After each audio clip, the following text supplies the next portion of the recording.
नमस्कार दोस्तों, जय माता दी। तो आज के इस वीडियो में बात करेंगे कि भीष्म पितामह को क्यों लेटना पड़ा था बाणों की शैया पर।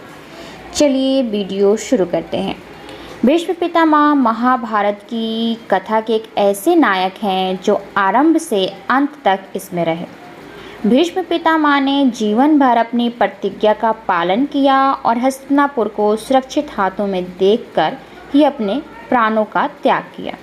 उन्हें देवव्रत व गंगापुत्र आदि के नाम से भी जाना जाता है। भीष्म पितामह का नाम सुनते ही हमें एक पराक्रमी योद्धा का सशक्त चेहरा याद आता है। एक ऐसे प्रीतभक्त पुत्र जिसने अपना पूरा जीवन एक प्रतिज्ञा को निभाने में निकाल दिया। एक ऐसे निष्काम कर्म योगी जिसने अपने पिता के लिए अपने जीवन, अपनी इच्छाओं और सुखों का त्याग कर दिया था। पुत्र की कामना से शांतनु के पिता महाराजा प्रताप ने गंगा के किनारे तपस्या कर रहे थे। उनके तप, रूप और सौंदर्य पर मोहित होकर गंगा उनकी दाहिनी जंघा पर आकर बैठ गई और कहने लगी, राजन, मैं आपसे विवाह करना चाहती हूँ। मैं जनु ऋषि की पुत्री गंगा हूँ। शांतनु से गंगा का विवाह। इस पर राजा प्रताप ने कहा, गंगे, तुम मेरी दाहिनी जंघा पर बैठी हो, जबकि पत्नी तो बामांगी होनी चाहिए। दाहिनी जंघा तो पुत्र का प्रतीक है, अतः मैं तुम्हें अपने पुत्र वधू के रूप में स्वीकार कर सकता हूँ। यह सुनकर गंगा वहाँ से चली गई।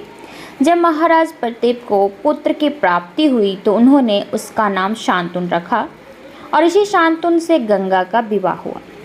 गंगा से उन्हें 8 पुत्र मिले, जिसमें से 7 को गंगा नदी में बहा दिया गया और 8वें पुत्र को पाला पोसा। उनके 8वें पुत्र का नाम देवव्रत था। यह देवव्रत ही आगे चलकर पितामह भीष्म कहलाए।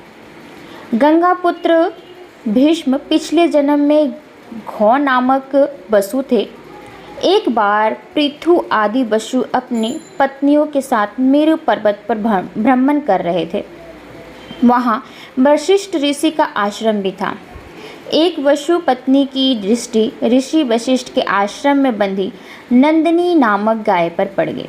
यह गाय समस्त कामनाओं की पूर्ति करने वाली थी। उसने उसे अपने पति गौ नामक वसु को दिखाया तथा कहा कि यह गाय अपनी सखियों के लिए चाहती है, आप इसे हर लें। पत्नी की बात मानकर गौ ने अपने भाइयों के साथ उस गाय को हर लिया। वसु को उस समय इस बात का ध्यान भी नहीं रहा कि वशिष्ठ ऋषि बड़े तपस्वी हैं और वे उन्हें शाप भी दे सकते हैं। जब महर्षि वशिष्ठ अपने आश्रम आए तो उन्होंने दिव्य दृष्टि से सारी बातें जान ली। वसुओं के इस कार्य से क्रोधित होकर ऋषि ने उन्हें मनुष्य योनि में जन्म लेने का श्राप दे दिया।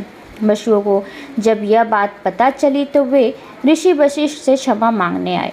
तब ऋषि ने कहा कि बाकी सभी पशुओं को तो शीघ्र ही मनुष्य योनि से मुक्ति मिल जाएगी, लेकिन इस गौ नामक वसु को अपने कर्म भोगने के लिए बहुत दिनों तक पृथ्वीलोक में रहना पड़ेगा।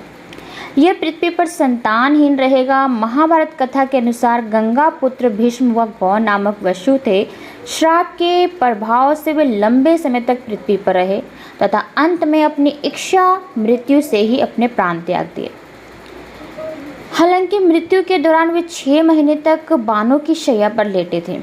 इस दौरान जब भगवान कृष्ण भीष्म के पास आए तो उन्होंने पूछा, मैंने ऐसे कौन से पाप किए हैं कि बाणों की शैया पर मैं लेटा हूँ पर प्राण नहीं निकल रहे हैं। भगवान कृष्ण ने कहा कि आप अपने पुराने जन्मों को याद करो और सोचो कि आपने कौन सा पाप किया है।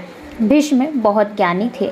उन्होंने कृष्ण से कहा कि मैंने अपने पिछले जन्म में रत्ती भर भी पाप नहीं किया है।